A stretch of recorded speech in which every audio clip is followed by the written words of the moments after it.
En nombre del programa de literatura de la Universidad Autónoma de Bucaramanga, es muy grato para nosotros compartir esta noche un conversatorio alrededor de las nuevas voces de la literatura santandereana.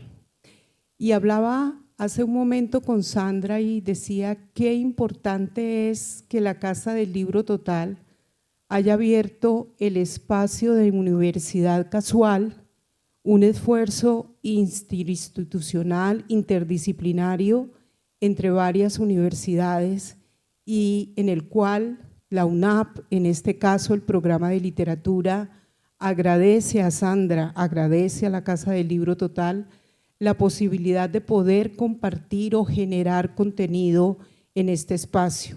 Y a ustedes que están aquí esta noche, agradecerles la presencia, porque es con ustedes y para ustedes que se preparan estos conversatorios para que nos ayuden también a mantener vivo este proyecto. En la noche de hoy nos acompaña Jessica Chiquillo Vilardi, escritora nacida en Barrancabermeja, muy joven, como ustedes lo podrán ver, y la acompaña un profesor del programa de literatura, el profesor Leonardo Gil Gómez. Van a enterarse de primera mano de su producción literaria, de su apropiación del conocimiento, de las bitácoras que ella maravillosamente nos va a tener la posibilidad de contar, y es una apropiación del conocimiento a través de la literatura que nos parece muy válido compartir con ustedes en la noche de hoy. De nuevo les reitero mi agradecimiento por su presencia y a ti, Sandra, por el espacio. Quiero que me acompañen a saludar, a darle la bienvenida a Jessica Chiquillo, que es nuestra autora santandereana de esta noche. Como dijo Janet, nació en Barrancabermeja, le gusta escribir y dibujar. Libro de hallazgos, que es este pequeño libro que tengo acá y del cual vamos a hablar esta noche. Fue publicado por la editorial Animal Extinto en 2019 y está próximo a salir en México por la editorial Alacraña y es su primera obra literaria.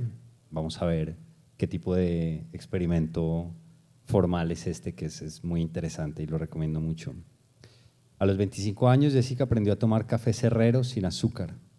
Camina en la montaña y lleva un registro de bitácoras de viaje, de las cuales también vamos a hablar. Imparte talleres de creación literaria y actualmente trabaja en su primer libro de poesía, que saldrá publicado con la editorial Pequeña Bestia, aquí en Colombia, probablemente para finales de este año, ¿no? Así que, por favor, acompáñenme a darle un aplauso de bienvenida a Jessica.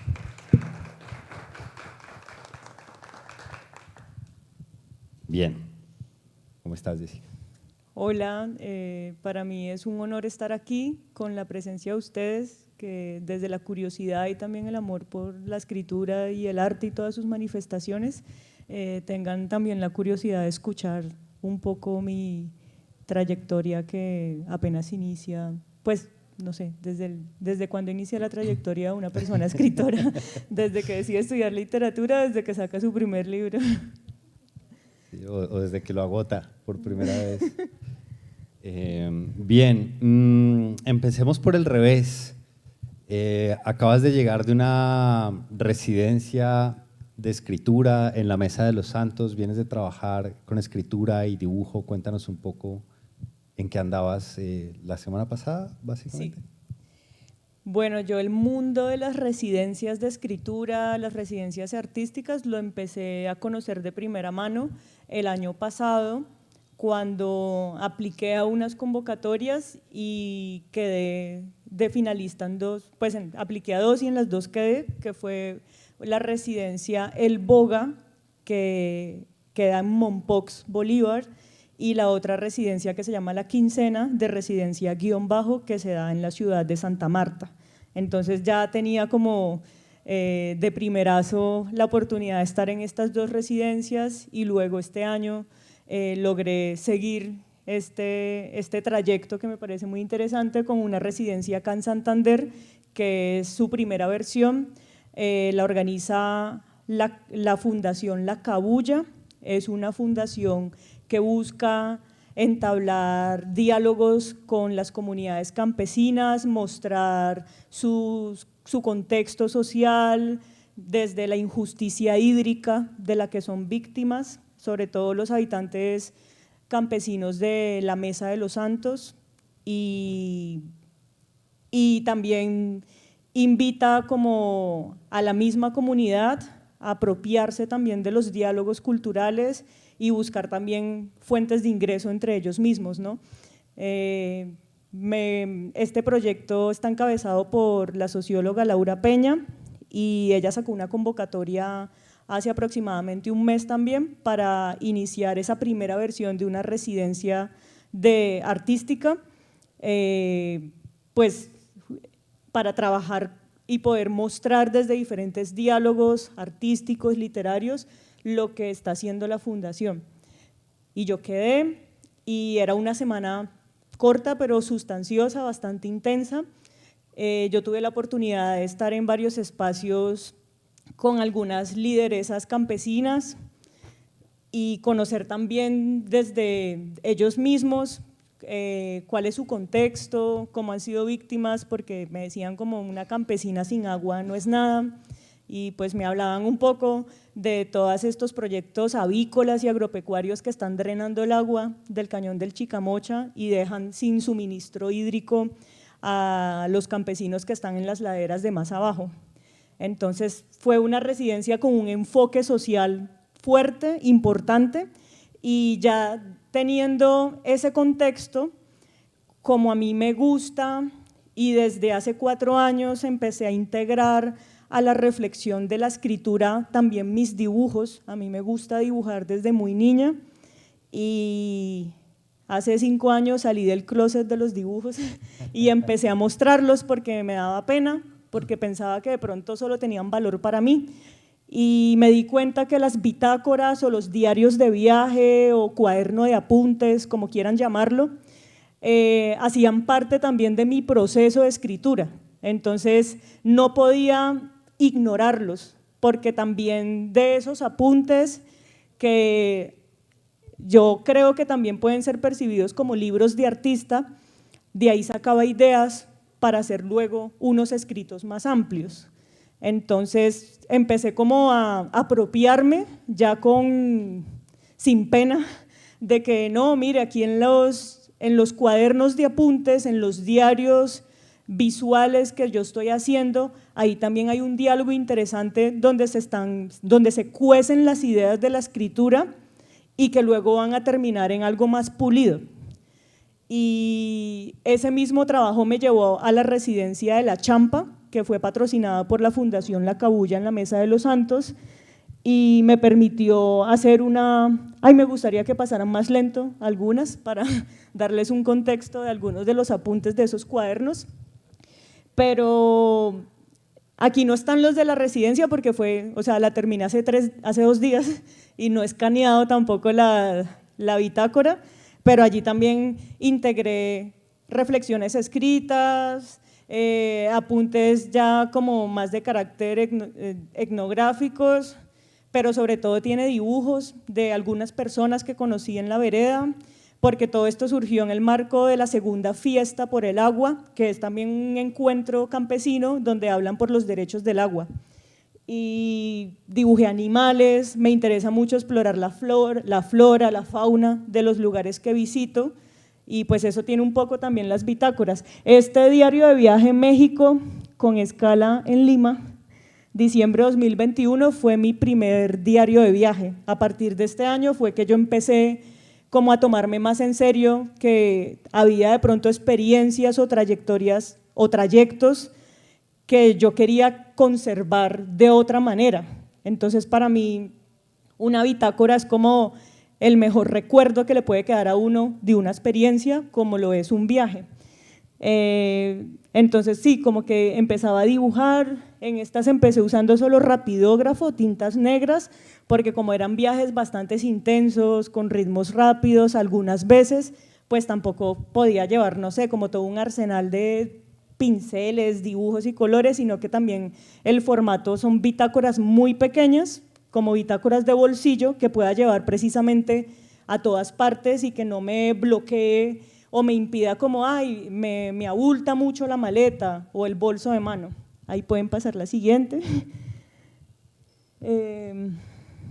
Bueno, estas como son bitácoras o diarios de viaje, pues los apuntes son más circunstanciales y como en los diarios, como no son apuntes tan ingeniosos, sino que ya después me sirven como referentes. Yo hice un cuento a partir de este diario de viaje y este diario me sirvió mucho para los referentes temporales, de espacio, para saber con detalle cuáles eran los escenarios que yo quería reconstruir en el cuento que hice mucho después, pero que me lo permitió solo la bitácora, porque aquí es como que registro de una manera más sosegada también la experiencia que a uno se le olvida con solo ver fotos. También pues, aquí las figuras de cuando visité, las del lado, no sé, a su derecha, son unas figuras del Museo de Antropología que visité que me llamaron mucho la atención. Estos eran unas esculturas que vi en Querétaro. Esta fue una tienda de antigüedades que estaba como este cráneo y se lo regalé a mi hermano, entonces como que ahí voy como reuniendo los objetos también, como me voy fijando un poco en algunos objetos que me llaman mucho la atención, ya sea como para dibujarlos, pero también porque me recuerdan al lugar que visité.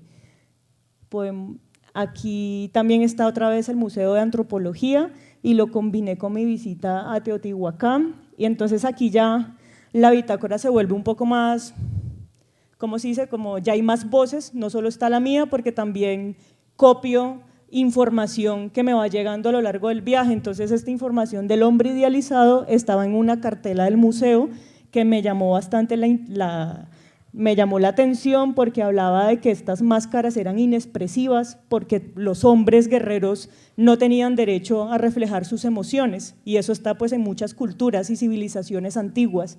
Entonces por eso quería como transcribir lo que decía esa información del museo. Estas son luego en el 2022 hice 2 bitácoras de Perú y luego en el 2023 Bolivia, y me gustaba bastante ir a las plazas de mercado de todos los lugares que visito, y pues aquí había un pasillo de lado a lado con un montón de pollos así colgados, goteando todavía la sangre, que me pareció pues una imagen como muy intensa, y por eso las dibujé. Y me daba curiosidad porque las plazas de mercado hay un sincretismo que a mí me encanta, y era que en el pasillo de los porcinos había un altar de San Martín de Porres, y San Martín de Porres es un santo que tenía el poder de la bilocación, de estar en 2 lugares al mismo tiempo. Hay testimonios que decían que él estaba en Japón al tiempo que lo vieron en Lima, y también tenía el poder de hablar con los animales. Entonces me parecía también como poético el hecho de que San Martín de Porres estuviera ahí en medio de todos esos animales muertos. Los pescados, en la siguiente, también como que ahí trazaba rápidamente. Estas bitácoras yo las hice a medida que viajaba, ¿sí? Entonces por lo general al final del día, de la jornada, pues me sentaba y me ponía como a dibujar, ya sea por las fotos que tomé. Otras veces estaba viajando sola o tenía espacios donde yo estaba sola, entonces los tiempos muertos que llaman mientras uno espera, para mí eran los mejores tiempos, porque me ponía simplemente a dibujar y a escribir en la bitácora, como que no me aburría nunca de esperar a que llegara el bus, de esperar a que llegara la comida que había pedido, de sentarme en un banco después de haber caminado 1 hora en el museo, porque siempre estaba ese momento para yo tratar como de depositar toda la información que ya estaba bombardeando mi cabeza en las libretas. Esa es la laguna de Humantay. Ahí está San Martín de Porres. Este es mi santo favorito porque habla con los animales y se teletransporta. Puede estar en Lima y al mismo tiempo en Japón. Entonces aquí cuento un poco esa experiencia de la plaza de mercado en Gran Mariscal. Esto es en Bolivia, estas son como algunas páginas en el Salar de Uyuni, y estas montañas creo que corresponden, estábamos, como me gusta practicar senderismo, entonces estos viajes de Perú y Bolivia eran viajes donde estaba mucho más cansada, porque eran jornadas en Perú de caminar 4 días de un pueblo a otro con todo el equipaje, porque estábamos haciendo la ruta de Salcantay, que es una ruta bastante famosa, al igual que la ruta del Inca, y que en un punto se encuentran y ambas al final terminan en Machu Picchu. Y creo que esas montañas eran, o el mismo nevado Salcantay, no, esta es de Bolivia, esto ya no es Perú Salcantay, sino que nosotros fuimos al nevado del Huayna Potosí, y de pronto estas son en el Pico Austria, los dibujos, y ya eso es el Salar de Uyuni con el grupo de amigos con el que estuve viajando. Y bueno, esta fue la selección así, o sea, son más largas, pero hice así como un abrebocas de cómo es mi ejercicio de bitácoras. Bien, súper. Bueno, hay un montón que como desempaquetar de lo que acabas de mencionar, pero quisiera que volviéramos a la imagen del Salar de Uyuni, porque hay una pregunta que te quiero hacer que está como muy en clave de la literatura que escribes, no la que está color, un poquito más esta, pero que la imagen me parece que también nos sirve para pensarlo, y es, uno pensaría que un diario es algo que refleja fielmente la realidad, la cotidianidad, la experiencia de la vida, pero luego cuando uno lee el libro de hallazgos, que es básicamente un diario, otro diario, o cuando uno ve estos dibujos, qué sé yo, si uno mira las fotos de la gente en el Salar de Uyuni, uno ve blanco sobre blanco, reflejando con suerte el azul, y aquí hay un montón de colores que me hacen pensar, digamos, pensaba en esta imagen en la medida en que tanto el ejercicio de dibujar o la reproducción de la experiencia escrita o dibujada ya implica un proceso de ficcionalización, ¿no? ¿Cómo te relacionas tú en esto, que es una obra muy compuesta a partir de diarios, pero que también está insistiendo en aquí hay ficción, aquí hay un trabajo literario con la realidad? Claro, como definitivamente mis dibujos no tienen una intención realista, porque, pues bueno, debe tener algunas cosas irrealistas, porque de pronto me preocupo con que algunas formas queden parecidas a lo que yo estaba viendo, pero a la medida en que me fui desprendiendo un poco de ese afán por copiar la realidad en el dibujo, fui descubriendo un tono personal que no tenía todavía en el dibujo, porque lo que pasaba era que mis dibujos eran como intentos de hacer algo realista, o me quedaba choneto, me quedaba mal, y me di cuenta que parte de mi miedo de mostrar los dibujos era porque no había logrado, que igual eso todavía está en construcción, pero no sentía lo mismo que sentía en la escritura, que al menos yo podía identificar un estilo en la escritura, y en el dibujo también uno tiene que identificar un estilo, y yo sentía que mis estilos, no tenía todavía un estilo como más o menos definido,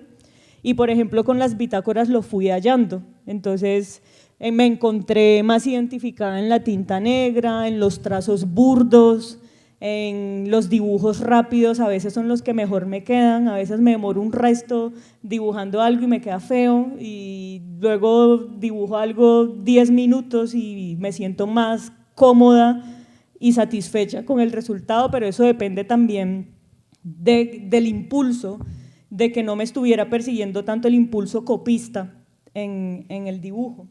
Y por ejemplo, hay diferentes maneras en las que yo me acerco al dibujo, sobre todo cuando estoy viajando, teniendo así un recorrido intenso de varias experiencias, una detrás de otra, y es, bueno, cuando estoy muy cansada, pues tomo fotos, y ya cuando llego al lugar de sosiego, de descansar, pues me pongo a dibujar algunas cosas, o cuando estoy esperando.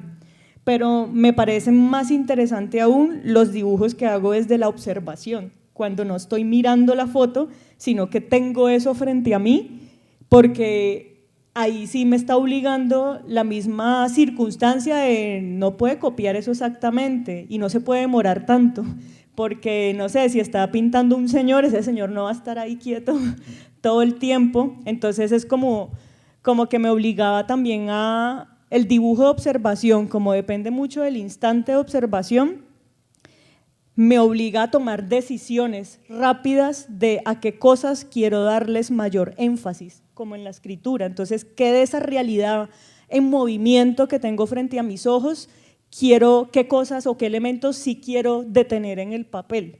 Y eso le da una personalidad distinta al dibujo, porque de pronto me llamó la atención más la camisa del señor o su pelo, y entonces me concentro más en esos elementos y no en los rasgos de su cara. Y se vuelve interesante el ejercicio porque, como tú dices, sí es un ejercicio también de ficción, porque la ficción es qué elementos de la realidad quiero elegir, porque uno no lo puede elegir todo, porque esa ambición ya está muy difícil de alcanzar y ya responde como a otros estilos o a otros rasgos estéticos de otro momento, en donde estaba este afán de reproducir tal cual la realidad, porque de pronto no estaba en boga todavía la fotografía, el cine, y no había manera de competir con ello. Pero sí, está chévere la pregunta porque, y además igual en el dibujo yo apenas estoy como identificando como ese estilo que de pronto, bueno, en la escritura también, o sea, lo que estoy escribiendo ahorita es muy distinto al libro de hallazgos. Voy a leer un fragmento que tomé que me parece que estaba hace un momento entre las cosas que vimos, pero que tomé de tu página web, precisamente sobre los diarios. Escribir un diario de cierta manera es como insertarse en una tragedia. Vida intensa, grandes dramas, somos lo que somos otros, más crueles, más atentos. El diario es un lugar en el que somos sujetos trágicos, sujetos extraordinarios. Luchamos contra tensiones y dramas profundísimos, resistimos, hacemos parte de una representación teatral intensa y única. Narrarse en un diario es un acto político de hacer memoria. Acá me palpo, me investigo, me busco como un archivo, rectifico fechas, impongo un orden, administro recuerdos. No nos engañemos, las páginas fechadas son formalmente lo único lineal del registro íntimo. Es una cordialidad del género para, por un momento, hacernos olvidar de la composición caótica de la vida. Si no fuera por eso, no nos atreveríamos a empezar un diario. Y este fragmento me llamó la atención porque como que recoge todo eso que tiene de arbitrario un diario, como que uno al final del día le pasa lo que acabas de mencionar, ¿no? Hay que escoger un recorte del día para ponerlo, porque si no son páginas y páginas y… Como trabajo de edición. Exacto. Y después, una cosa que me parece impresionante de la escritura de diarios es que uno empieza a hacer esa selección como casi que también como quien escoge qué quiere recordar y qué quiere olvidar y cómo quiere contarse, ¿sí? Y ese énfasis que haces en narrarse y en pintarse como digamos, es un ejercicio de hacer memoria y tal, pero también es una manera de representarse a uno mismo. ¿Cómo ves eso? ¿Cómo lo trabajas tú en tu escritura? Pues yo me di cuenta de esas reflexiones después de haber publicado el diario, porque también la publicación fue un poco accidental, lo cual también la hizo extrañamente bella. Yo llevaba un diario, fue creo que el único diario que terminé en ese momento, mientras fui bibliotecaria en el año 2015, el año en que ya me había graduado de haber estudiado literatura. Volví a Barrancabermeja y mi primer trabajo fue como bibliotecaria en un colegio de Ecopetrol que quedaba dentro de la ciudad industrial. Y era un trabajo muy aburrido para una joven empezando sus 20, porque a esa edad uno quiere cambiar el mundo y es un poco más iluso, ¿no? Y quiere tener un trabajo donde tenga protagonismo, ¿sí? Yo vengo de literatura, yo necesito que me escuchen. y entonces como que era esa joven que se chocó con la realidad de, no, usted está aquí en esta biblioteca llena de libros empolvados, con comején, una biblioteca olvidada, y además era un limbo, porque ni era de la sala de profesores, ni era parte de los estudiantes, estaba ahí en término medio y la gente ni siquiera sabía cómo llamarme, porque me veía joven, pero no era estudiante, pero tampoco me tomaban en serio como una adulta. Entonces, como que la gente flaqueaba, no sabía si me decían niña, a veces me decían señorita, y los niños de preescolar me decían señora. Entonces era como una crisis ahí de identidad, porque ni siquiera laboralmente sabía cómo encontrarme.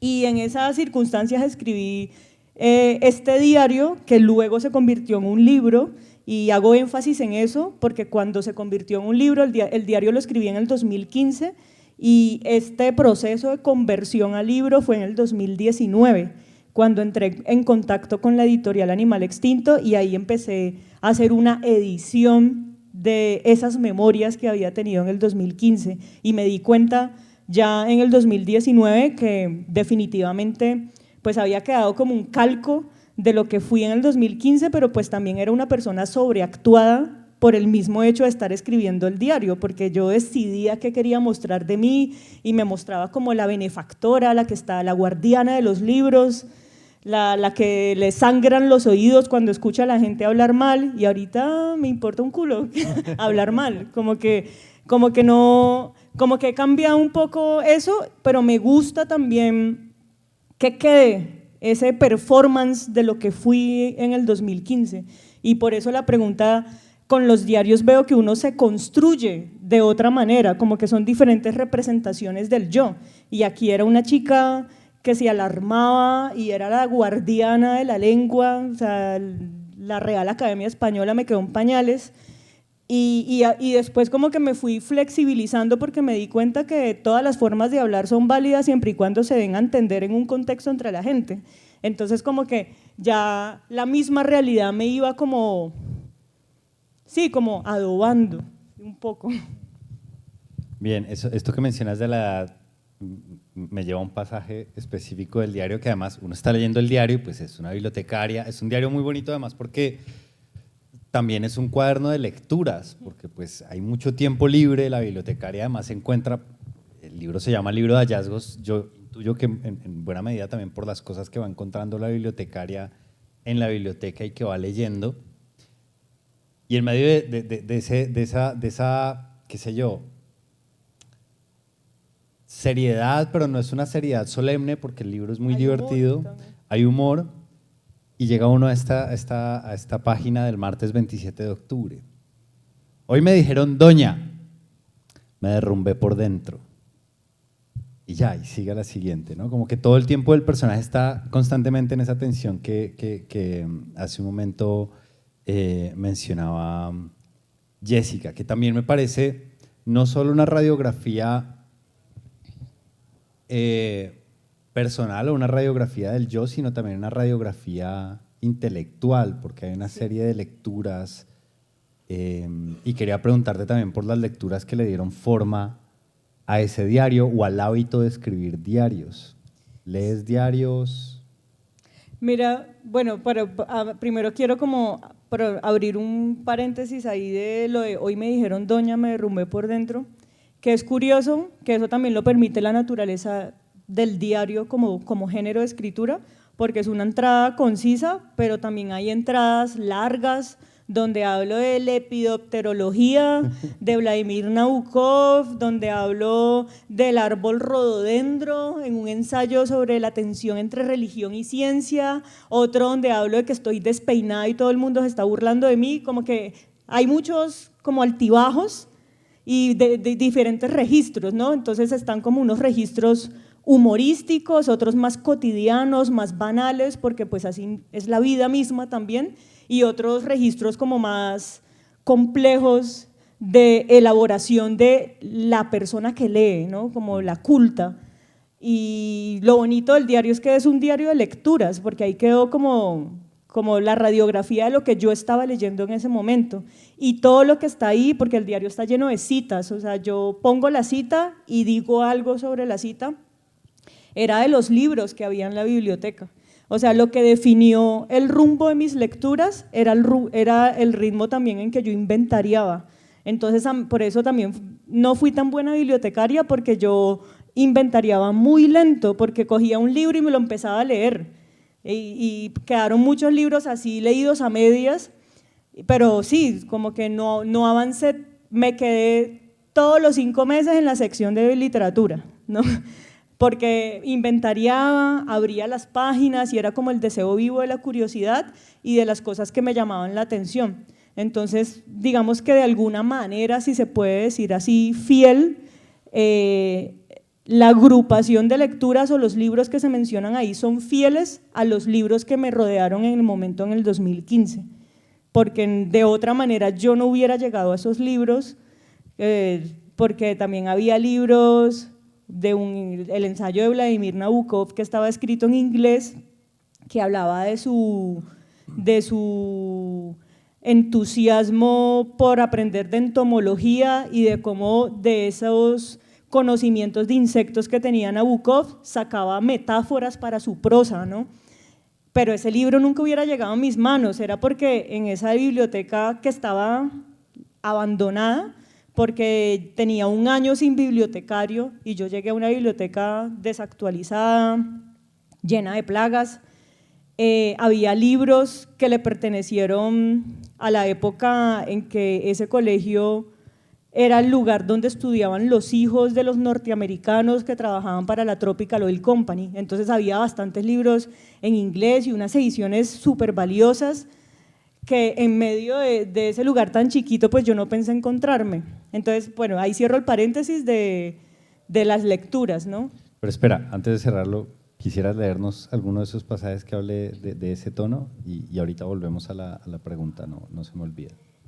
A mí me gusta uno que de hecho esa es como una de las entradas también más autorreferenciales, o sea, aquí sí hay decisiones igual ficticias en el diario, como el hecho de que yo nunca decidí llamarme a mí misma Jessica en el diario, sino que nunca revelo mi nombre y me hago llamar como la bibliotecaria, porque mi interés no era que me leyeran como confirmando si yo viví o no esto, y tampoco me interesaba que cuando me leyeran vieran en el personaje me vieran a mí, sino que pues el libro también tuviera sus lecturas desprendidas del chisme que les estoy dando acá. Me gusta la entrada del rododendro.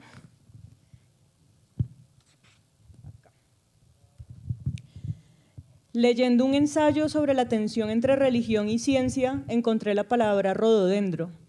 El autor habla de un árbol que hace más hermosa la primavera. Consulto enseguida su definición. La leo detenidamente y luego busco imágenes fascinantes de esta especie. Arbolillo de la familia de las ericáceas, de 2 a 5 metros de altura, con hojas persistentes, coriáceas, oblongas, agudas, verdes y lustrosas por el haz y pálidas por el embés. Flores en colimbo con cáliz corto y corola grande, acampanada, de 5 lóbulos desiguales, sonrosada o purpúrea y fruto capsular. Es propio de las regiones montañosas del hemisferio boreal y sus muchas variedades se cultivan como plantas de adorno. Es muy bella y completa la descripción que algunos diccionarios hacen sobre los árboles. No solo es necesario señalar su procedencia, también es esencial describir detalladamente su forma, longitud y ofrecer un abanico de colores según determinadas épocas del año. ¿Qué frutos dan? ¿Dónde es común verlos? ¿Para qué les sirven a los humanos? Entre otras variantes. Sé que es una especialidad de la botánica, pero todas las descripciones biográficas deberían ser como la de los árboles, de principio a fin, desde el suelo que nos vio nacer por primera vez hasta los lugares donde hemos ido esparciendo semillas y seguimos dando frutos. Esta fórmula botánica aplicaría, por ejemplo, para una descripción autobiográfica. Mujer de una familia de árboles provenientes de Cosencha, que fueron trasplantados a Suramérica en la segunda mitad del siglo XX. Sigue dando retoños, aunque en menores proporciones en comparación con las generaciones anteriores. De aproximadamente 1 metro con 68 centímetros de altura, de cabello abundante y castaño, de contextura oblonga, brazos largos, trigueños, más claros por el embés. lóbulos de la oreja uniformes, dorso nasal convexo, ojos color miel, café o verde, según su estado de ánimo y la exposición al sol. Es propia de las regiones ribereñas del trópico. Todavía se está cultivando para dar frutos más adelante. No quiere ser una planta de adorno. Y ahí acaba la… Entonces, sí, como el cambio de registro, ¿no? Bien, cerramos el paréntesis. Sí, y ya. Entonces, la pregunta que dio lugar a la apertura del paréntesis era por tus lecturas. O sea, está claro las lecturas de la bibliotecaria, pero las que informan, las que le dan forma a la Jessica que escribe diarios, que lleva bitácoras, que te sirven como, no sé, guías, formas de hacer, de explorar. Esa Jessica nació después de haber publicado este diario. En realidad este fue en forma mi primer diario que había escrito, el del 2015.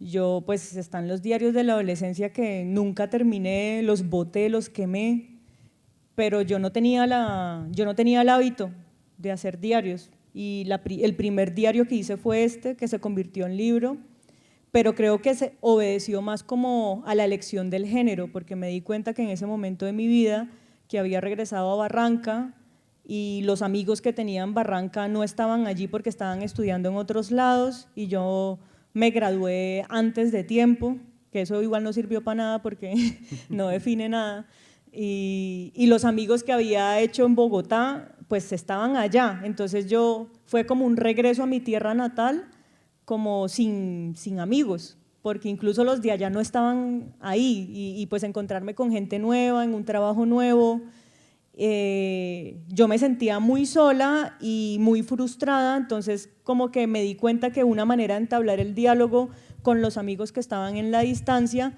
era contarles mi día a día, como si fuera una novela de folletín. Entonces, por eso ahí inició la idea de hacer el diario, y también era como un ejercicio de obligarme a encontrar algo interesante y valioso a mi cotidianidad. Entonces, este ejercicio de escritura me obligó a verle algo bueno a eso que yo no consideraba bueno, y por eso el diario me parecía como que el género más propicio, porque igual iba a hablar sobre mi trabajo como bibliotecaria. Entonces, por eso fue que nació como tal este diario, porque consideré que el género como tal de escritura suplía las necesidades de ese momento. Y ya después de que en el 2019 yo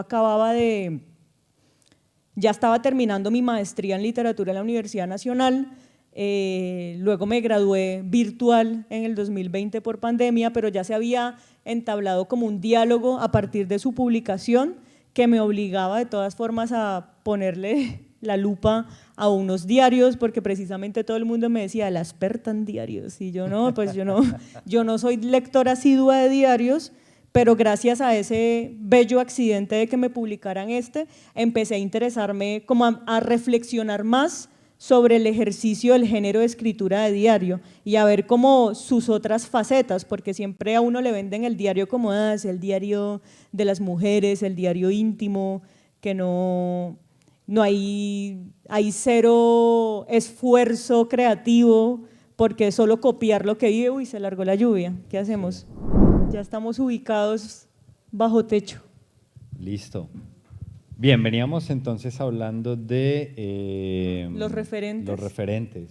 Bueno, entonces, igual la publicación del diario me obligó como a pensar y reflexionar más sobre cuáles son las posibilidades creativas de este género de escritura, y autores que me ayudaron bastante a enriquecer esa visión que yo tenía del género diario y en general del género autobiográfico fueron autores como Ricardo Piglia, porque él durante toda su obra escribió 3 diarios que marcaron diferentes épocas de su vida, y se llaman los diarios de Emilio Renzi. Y parte de la reflexión que tú leíste cuando yo me pregunto por el diario, la memoria en movimiento, venía también alimentada de esas reflexiones que hace Ricardo Piglia en el prólogo a sus diarios de la adultez, porque hablaba justamente como que Piglia permite incluso la libertad de pensar que en un diario se puede también hacer ficción. Yo puedo también modificar la manera como quiero mostrar mi experiencia, yo decido qué énfasis darle a esas aristas de la realidad que voy a describir allí. Todo el tiempo él se está también como autoconstruyendo y pensándose y percibiéndose como un personaje más de su obra literaria. Entonces me llamó mucho la atención la manera como Piglia concibe el diario.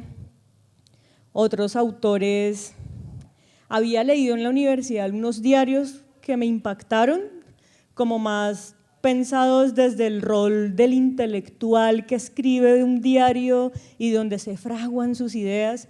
Había leído unos pasajes de los diarios de Ángel Rama y me pareció incluso más interesante conocer, luego de haber leído los ensayos de literatura latinoamericana que le ponían a leer a uno a Ángel Rama, como que me cambió un poco la opinión que tenía Ángel Rama como un señor, pues a veces la mirada y la figura del intelectual crítico es muy árida, como en cuanto a la persona que se construye detrás de sus ideas.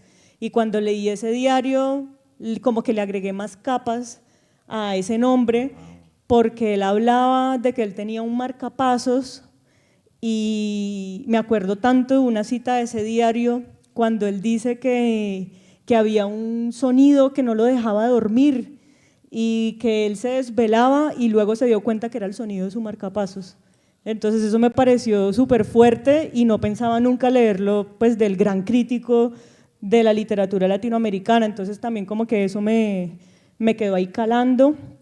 También no los he terminado de leer todos porque son largos los diarios de Kafka, pero también me impresionaba ver como esas capas detrás del gran escritor de la literatura occidental y universal, y por otro lado estaba como esos diarios súper catárticos de un hombre, del hombre más inseguro del mundo, o sea, el mejor escritor, el hombre más inseguro del planeta. Y había una cita que decía como: dormido, despierto, qué asco de vida. Y eso lo decía Kafka. Entonces era como una manera también de aterrizar a los autores en el mundo pues de la mortalidad, ponerlos en un plano pues de más humano, que es como también esa persona en donde hay emociones, que también es víctima del desempleo, de la necesidad de buscar plata para poder alimentarse. Como que, de hecho, leer los diarios de Kafka me permitió romper un poco la idealización en la que suele uno meter a los escritores, ¿no? Como mentes brillantes, y tampoco a no romantizar su miseria, porque era como yo me compadecía de Kafka cuando leía sus diarios y decía, sí, qué asco de vida la que le tocó.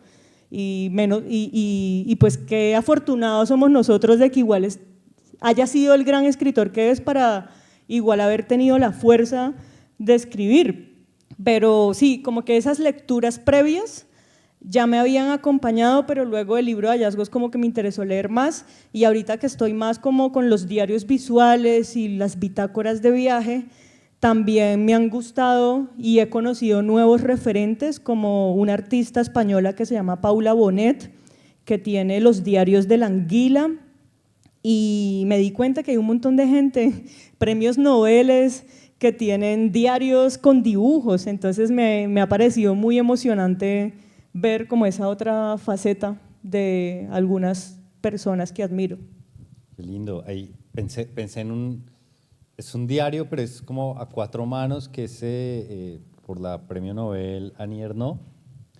Ella le da cáncer y por esos días se levanta un fotógrafo y se vuelven amantes, es un amantazgo súper intenso, y es un diario de los encuentros de los amantes durante los meses de la terapia. Entonces es un diario a cuatro manos en el que están las fotos de él, que se llama Marc Marie, y los textos de ella, y pues luego es una relación que crece, y ellos dos como que trabajan el diario. Wow. O sea, después lo que empieza como una cosa espontánea de tomar las fotos, muchas veces son fotos de la ropa en el piso después de que han estado juntos, Entonces es como que lo que empieza con una cosa súper espontánea, después lo van volviendo un proyecto de escritura / imagen con todo el fondo de la enfermedad además.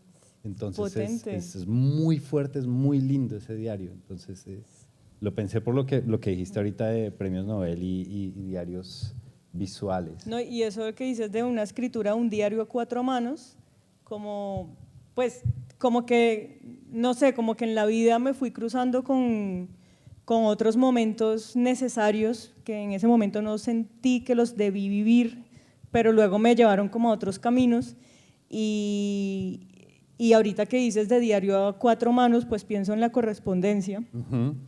Y yo en el 2022 hice un intercambio de correspondencia con una amiga escritora que se llama Laura Cero. Ella es autora de la novela La Paramera y un diario que se llama Diario de Viajes de Campo y Ciudad. Y las dos en ese año estábamos pasando como por duelos amorosos y empezamos a hacer una correspondencia tratando de pensar en esos duelos y nos acompañábamos con citas de libros que hablaran sobre duelo. Y cuando se acabó el año vimos como, juepucha, nos quedaron 90 páginas de correspondencia, hagámosle un libro. Entonces eso también es otro libro que viene en camino, que es una correspondencia escrita a 4 manos. Y me ha parecido bonito porque entonces como que se me han ido abriendo caminos como para pensar el género autobiográfico desde diferentes aristas, ¿no? Y la escritura acompañada a 4 manos me parece también otra faceta muy bella del proceso creativo. Bien, súper lindo. Bueno, Libro de Hallazgos tuvo 2 ediciones, está agotado, felicidades. Pero grabé un audiolibro, lo pueden encontrar del Libro de Hallazgos, bueno, narrado con mi voz, lo pueden, pues mi voz no es tan chévere, pero… ¿Dónde lo pueden encontrar? En Spotify está todo, o sea, si pagan suscripción en Spotify, pero creo que también están varias plataformas de audiolibros. Buenísimo. Pero pues yo sé que hay mucha gente que paga Spotify para escuchar música, pues ahí está todo, aparece como Diario de una bibliotecaria, Libro de Hallazgos, y están como todos los capítulos narrados día por día. Buenísimo. Y viene en camino, entonces, bueno, va a salir en México y viene en camino un libro de poemas. Sí, se va a publicar a final de este año, si todo sale bien. No, pero ya con el contrato firmado. No, estoy súper contenta porque es una editorial nueva que nació este año y se llama Pequeña Bestia y está detrás de ese nombre hay un equipo grande y talentoso de escritores, amantes de la literatura, editores, docentes. Sí, está Giovanni, Laura Escobar, Juliet Mora, Camila Charri, Natalia Noguera y creo que se me escapa alguien, pero de momento creo que son, bueno, entonces es un grupo también grande y ellos quieren, Pequeña Bestia es una editorial que va a circular poesía contemporánea. Ya sacaron sus 2 primeros libros, sacaron una edición colombiana del libro Una ballena es un país de Isabel Zapata, una escritora mexicana, y uno de Giovanni, que es uno de los editores de Pequeña Bestia, que se llama De la torpeza del baile y otros éxitos. Este mismo año saldría también mi primer libro con este sello editorial, pero bueno, de momento se va a llamar Un montón de piedras, y es mi primer acercamiento, pues así tomado en serio, de un libro de poesía. Entonces también es como otro género con el que decido también lanzarme y creo que igual necesitaba pasar por, o sea, la poesía no está desprendida de lo autobiográfico y eso también me parece interesante que se haya dado de esa manera. Y yo empecé a escribir poesía en el 2022 solo y gracias a los talleres de poesía en donde yo participé de Camila Charri. Como que en esos talleres se me detonó el deseo de escribir poesía y entonces me parece que la manera como yo llegué a la escritura de poesía e incluso a su lectura, porque yo no era una lectora asidua de poesía, yo era más de la narrativa, de los cuentos, de las novelas. Ese fue muy especial porque se dio de manera colectiva y es algo que también me cambió mucho el panorama porque yo no creía en los espacios de talleres de escritura. Luego me di cuenta que desde luego depende también de quienes lo lideren. Sí, porque pues también hay personas que lideran talleres de escritura y lo que hacen es como cercenar el deseo de escribir porque sí, como que no saben cómo brindar herramientas o entender los espacios de escritura colectiva.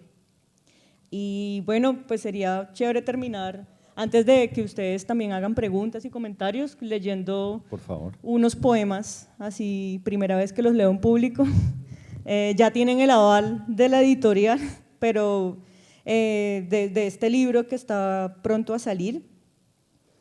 Aquí se llama Un montón de piedras, puede que de pronto en noviembre por ahí cambie el título, pero bueno, de momento es ese, porque quise como guardar una linealidad, no una linealidad, sino como un hilo que tejiera poema con poema, y era con la imagen de la piedra, pero no la imagen, más como la imagen sonora, porque no estoy hablando de la piedra en concreto, no necesariamente hablo de la piedra en sentido, nunca hablo de la piedra en sentido geológico, ni la piedra por ser piedra misma.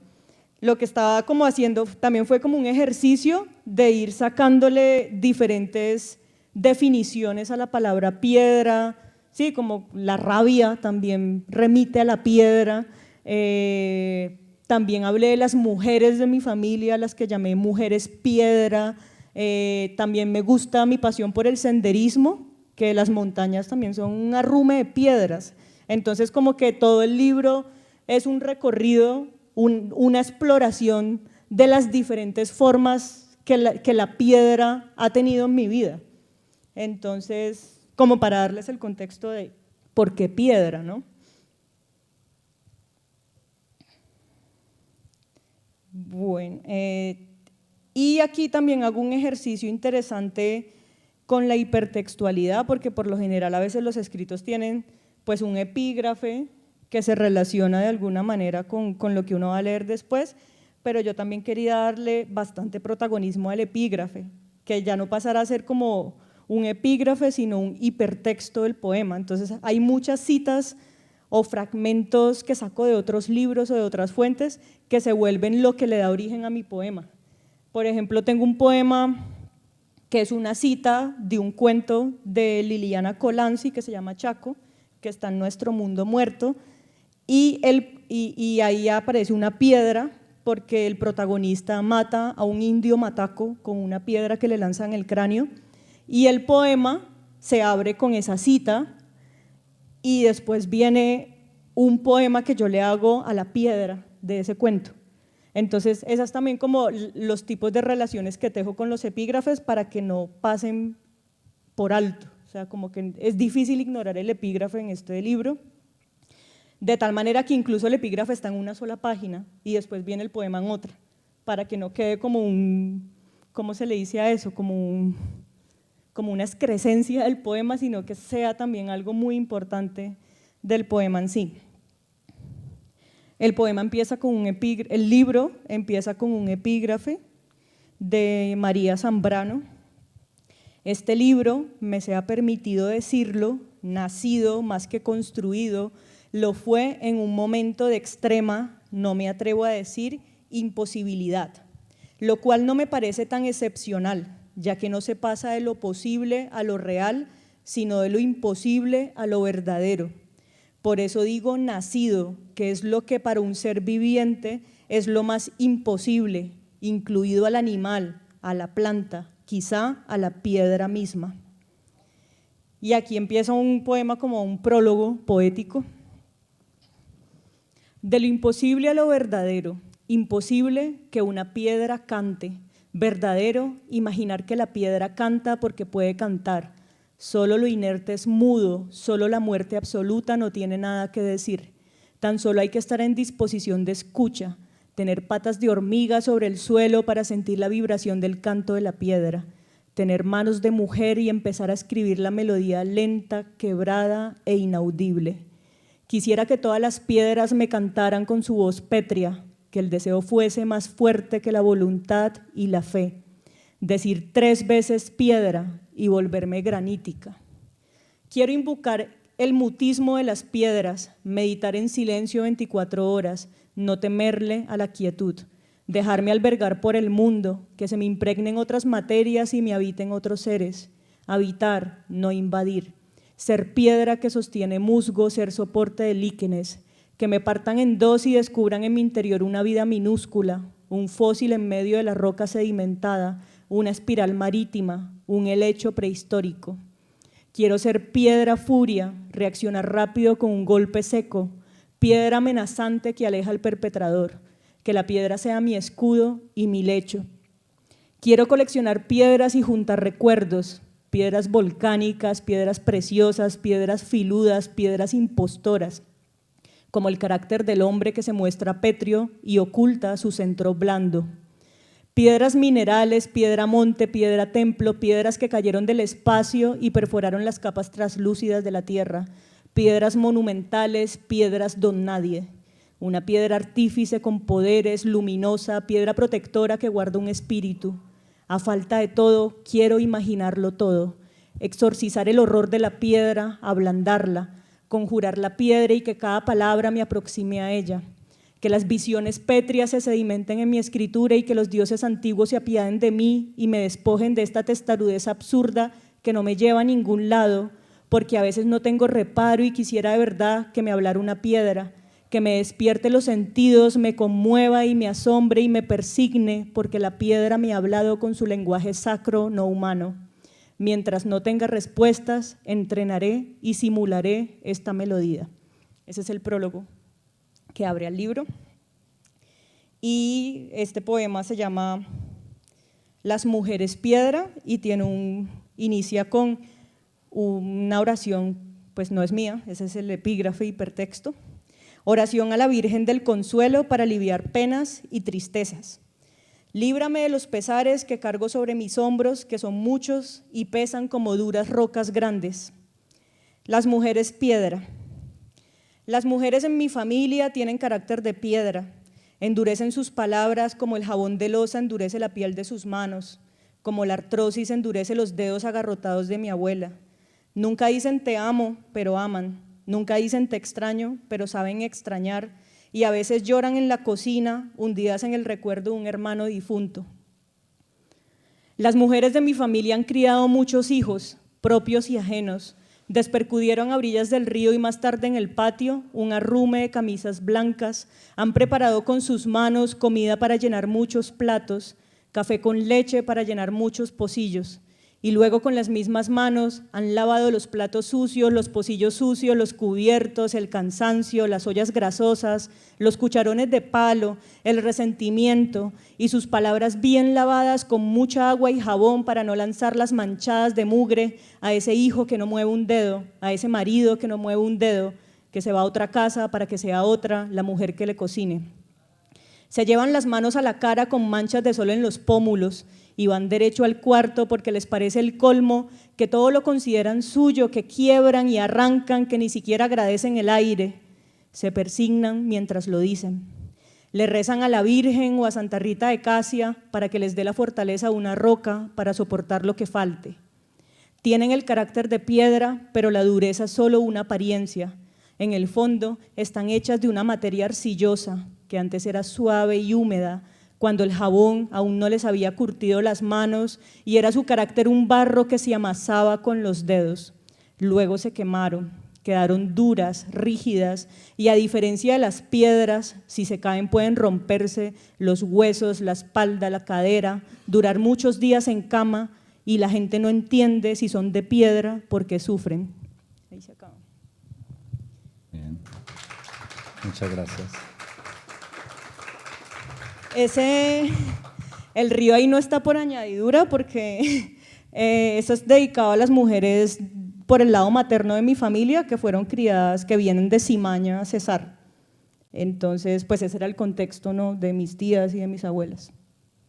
Bien, súper. No sé cuánto tiempo nos queda, pero quisiéramos, vale, no sé si haya preguntas entre el público, si quisieran aprovechar la oportunidad para preguntarle algo a Jessica.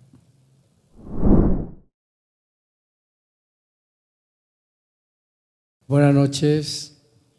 Ante todo, pues agradecer este espacio de la Casa del Libro Total, que es un espacio construido sobre el pensamiento.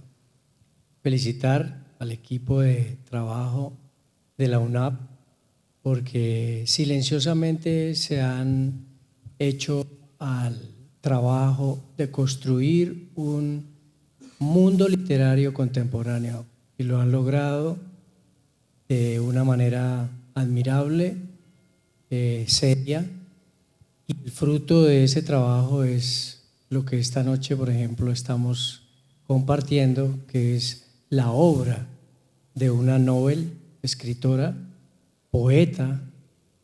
Me gusta mucho la poesía que ha compartido esta noche. Y sí quisiera preguntar, las residencias son un privilegio para un creador, porque ahí se explora todo el acto creativo. Ahora, ¿podrías hacer residencias con los jóvenes de los colegios para que encuentren como tú esa oportunidad creativa seria de escritor? El escritor siempre necesita complicidad y creo que eso es lo que tú has tenido en el mundo literario hasta ahora.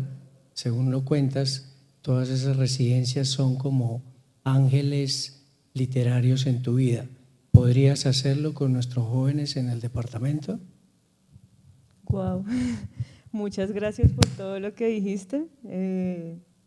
Eso de lo de las residencias, y sobre todo no solo las residencias, sino todas las personas y los colectivos con los que me he cruzado, sí han sido como ángeles guardianes de la escritura, porque también detonan unas necesidades que ya tenía, pero no sabía cómo poner en palabras. Desde luego que sería increíble compartir los procesos de escritura con estudiantes. En Mompox, cuando estuve en el Boga, pues parte de mi residencia era también hacer talleres de escritura con la comunidad de Mompox, y eso incluyó diferentes, bueno, a mí no me gusta esta palabra, pero pues no se me ocurre otra, diferentes grupos etarios. Entonces uno de ellos fue estudiantes de la escuela de El Peñoncito Magdalena, y allí trabajé con estudiantes de sexto e hicimos un taller de escritura que tenía que ver un poco con pensar, con hacer un reconocimiento de las plantas con propiedades curativas y cómo podíamos como trasladar eso a la escritura para sanar heridas emocionales. Un poco a eso iba a los talleres. Luego repliqué estos mismos talleres 2 veces con 2 grupos de un centro de rehabilitación allá en Mompox, y pues ahí sí era como, había gente de 16 años y me llegó hasta un señor de 75, y estábamos también haciendo, como que ahí enfoqué esos talleres de escritura también a las emociones y también a estas ideas de cómo la escritura se puede convertir en nuestro conjuro para sanar. Y también trabajé con unas niñas de bachillerato de San Zenón Magdalena. O sea, yo estuve cruzando el río de un lado a otro y como que esa era como la manera, porque la idea de las residencias no todas son así, ¿no? Porque hay unas que, como tú lo dices, son un privilegio, porque es como le pagan la estadía a uno para que uno se quede ahí escribiendo, alejado del mundo, pero también hay otras residencias con un enfoque más social, más aterrizado en el lugar a donde uno va a escribir. Y a eso me tocó con la residencia de Mompox y con la de La Champa, aquí en la vereda Cabrera de la Mesa de los Santos, pensando en la mesa como todo el macizo que alberga no solo Los Santos, sino parte de Piedecuesta y otros municipios de las laderas del Cañón. Bueno, Jessica, muy buenas noches de nuevo, de verdad. Es gratísimo, gratísimo escucharte, escuchar una voz que ve el proceso de la literatura también con un habitarse.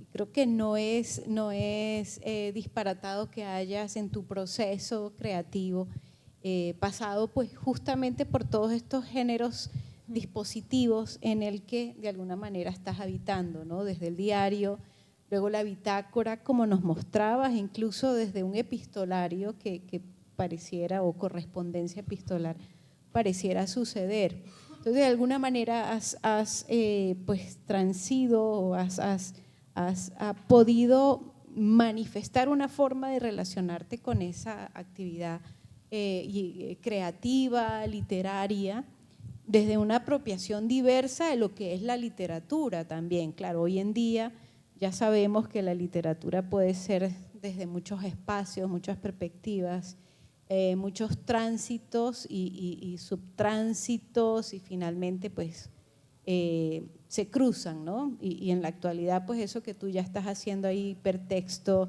intertextualidad, etcétera, etcétera, puede ser como muy común, pero siento que tú lo estás atravesando de una manera también muy fresca, y solo se me ocurre pues esa manera o esa palabra, ese concepto que te digo que es el habitar, ¿no?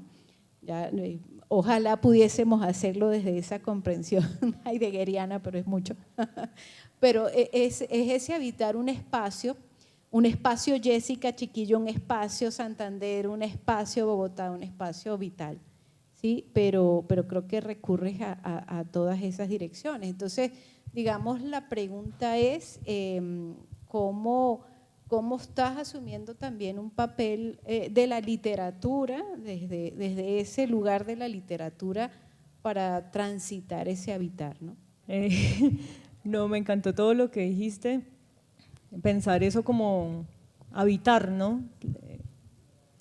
Porque sí, la escritura son como diferentes espacios en los que yo me he permitido habitar. La literatura, pues yo llegué a ella, como muchas personas que estudiamos literaturas, también como por el deseo de uno aprender a escribir y aprender a leer. Me tocó la época en la que le decían aquí no estamos para formar escritores, y me comí ese discurso y no escribí nada, y este primer libro fue solo posible cuando terminé de estudiar y salí de la academia un momento, pero que también la academia fue importante para mí porque me dio un acervo literario que yo no tenía antes, ¿sí? Como que mi acervo literario no era que no tuviera, porque todos tenemos de alguna manera, todos tenemos un acervo cultural, pero pues yo no tenía un acceso cultural como lo tenían mis demás compañeros de la universidad, ¿sí? Porque yo pues vengo de Barranca Bermeja, en el colegio donde yo salí aprendiéndome de memoria todos los novenarios y las canciones de misa, pero como que no era como un acervo literario, tampoco vengo de una familia intelectuales, entonces tampoco tenía los privilegios de acceso cultural que tienen muchas personas que sí crecen en la capital. O sea, yo llegué, pues yo con todo mi tono imponente, luego eso se me fue bajando porque como que, y eso me he dado cuenta años después de haberlo vivido, cuando uno mira en perspectiva, pero me he dado cuenta mirando en retrospectiva del choque cultural que para mí fue llegar a Bogotá como alguien que no era de allá y con un acceso cultural muy distinto al que tenían mis compañeros. Yo cuando llegué a estudiar literatura, el primer semestre yo no sabía quién era Jorge Luis Borges, porque en el colegio nunca nadie me habló de Borges, y decir eso en la academia era un insulto, porque ellos asumen que todo el mundo tiene los mismos accesos a la cultura, y eso es falso, ¿sí? Como que yo sí había leído otros escritores, pero no todos, y también como que era como un ingreso muy tímido, pero también muy humilde, en el sentido de que pues yo por eso estudié literatura, para aprender, ¿sí? Como que no tenía sentido pensarlo de otra manera. Entonces a mí la literatura se volvió como, en principio, como un puente para yo conocer otros autores y entender mi deseo de escribir, de dónde venía y qué se ha escrito primero, y si en realidad eso se identificaba conmigo o no. En cuanto a lo laboral, la literatura pues me ha dado experiencias fascinantes, más últimamente los últimos años, pero también ha sido, o sea, como que vivimos en un país donde vivir de la cultura es difícil, ¿sí? Como que yo no vivo de lo que escribo, yo vivo de la docencia, yo vivo de los talleres de escritura que doy, yo vivo de estos estímulos gestionados por fundaciones que me invitan a hacer la residencia, vivo de hacer corrección de estilo, vivo de leer un montón de cosas que no me gusta leer, pero necesito comer. Y la literatura a veces se vuelve como en parte como un punto de fuga, como una vía de escape, como para poder refugiarme luego de todo lo que me toca hacer como a todo el mundo, porque ya ni siquiera eso le atañe solo a la cultura, sino también a otras profesiones de ciencias humanas y sociales. Y para mí ha sido difícil escribir, porque no tengo el privilegio, no tengo el privilegio de sentarme a escribir sin preocuparme por el desempleo, ¿no?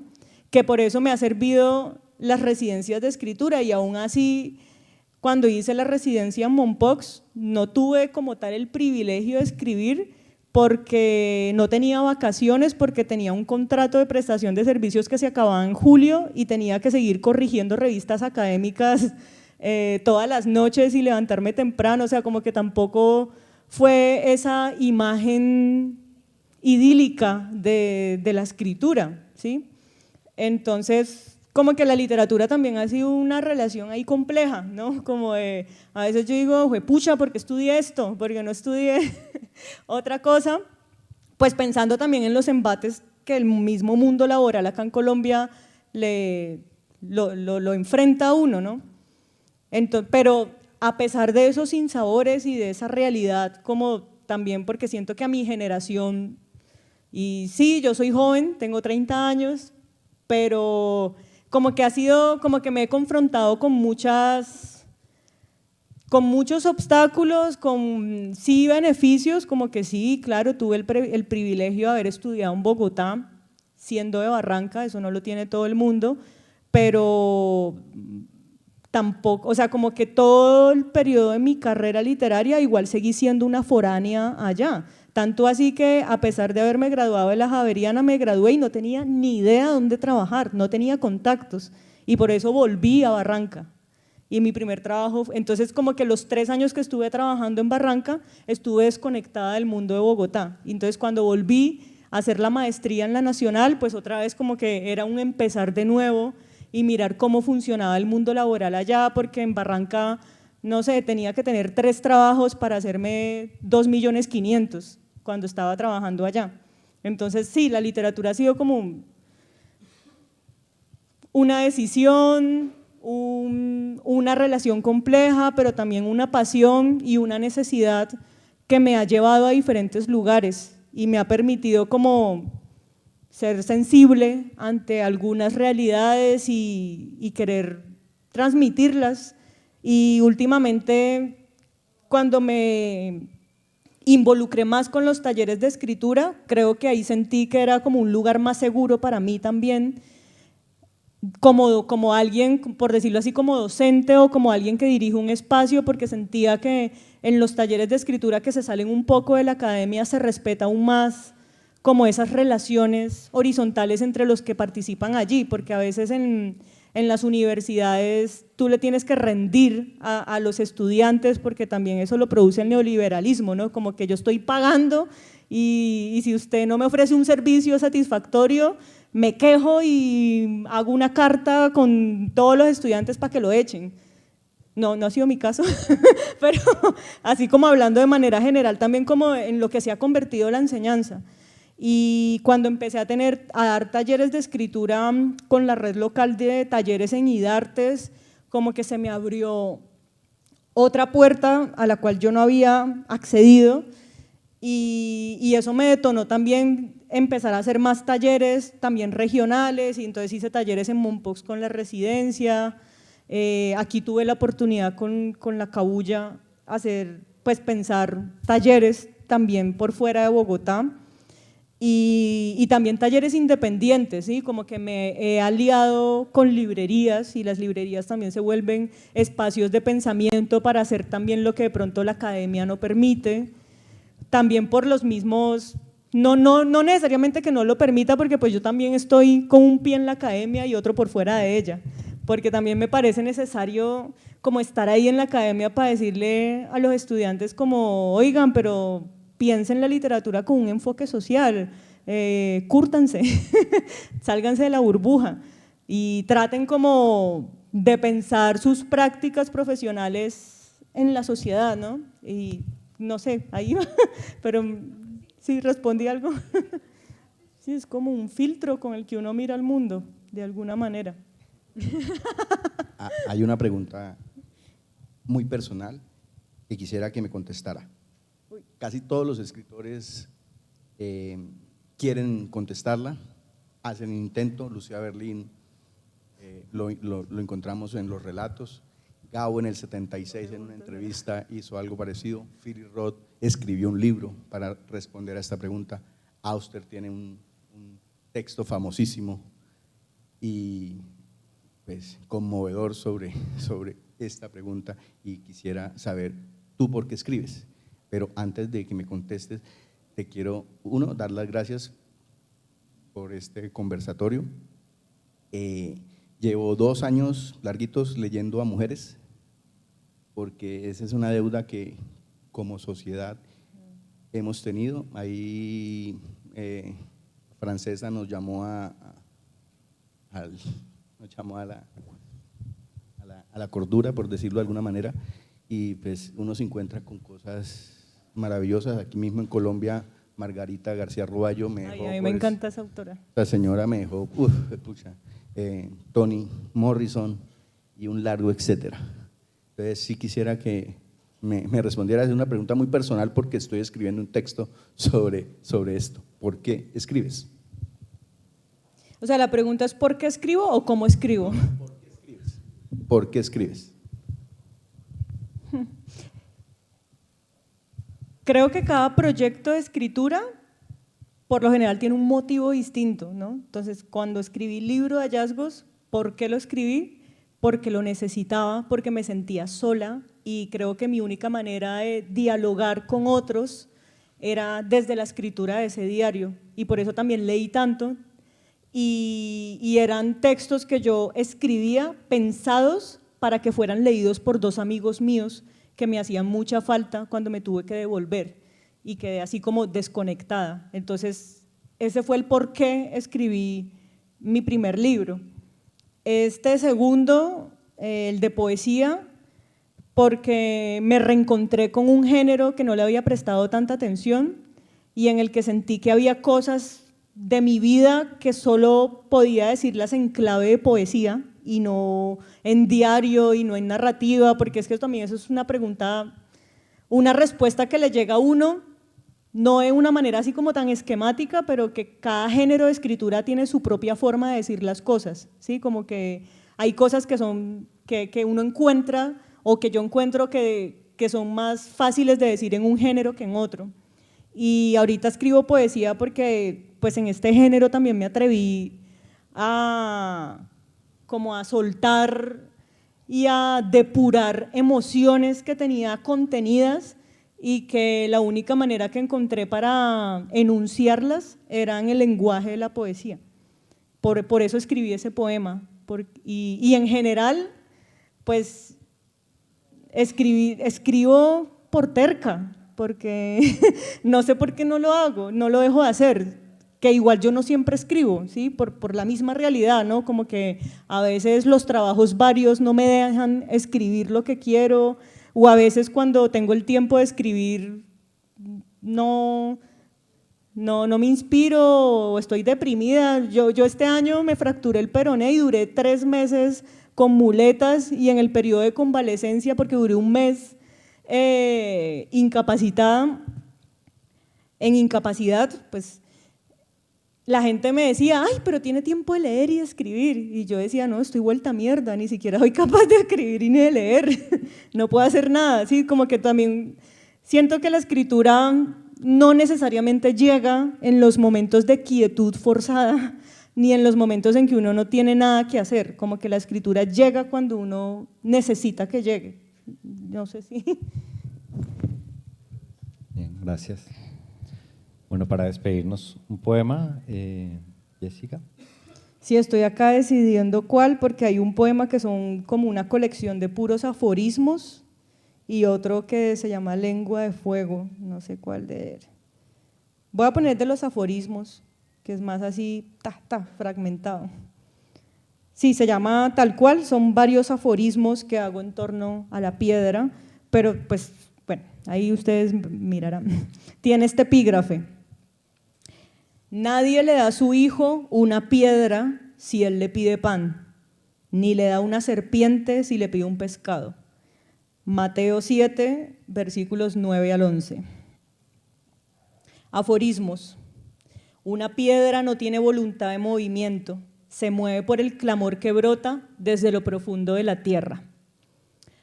Toda piedra grande puede ser cimiento, guarida y lecho, también piedra sacrificial. Una piedra no tiene ego, nadie la hiere. Una piedra en un bolsillo sigue siendo una piedra, pero la mano que la toma ha sembrado en su fondo pétreo un pensamiento, un nombre, un deseo. Piedra amuleto, piedra in memoriam, piedra homicida. Levantar el brazo con una piedra en mano es señal universal de amenaza. No hay animal que no la entienda. Todo está curtido por el odio humano. La piedra sobre la que mi abuela Ligia molía especias y semillas es la piedra más inofensiva de todas. Una piedra es sagrada cuando no hay nada a su alrededor. Vidas humanas son profanadas cuando hay muchas piedras alrededor. Nadie puede tapar el sol con un dedo ni sepultar un pueblo entero bajo un montón de piedras. A veces tener un corazón de piedra significa no querer moverse de la tierra donde reposan todos sus muertos. Hablar de una piedra es tan difícil como hablar de uno mismo. Cada vez que menciono la palabra piedra, una parte de mí se siente aludida y encuentro en mi llanto un dolor primitivo. No toda persona que sube a una piedra está pagando penitencia. Hay quienes suben para avistar al enemigo y apuntarle. Una persona severa con sus palabras no entiende el peso de cada piedra al caer. La piedra tiene el corazón más blando que el corazón del ser humano.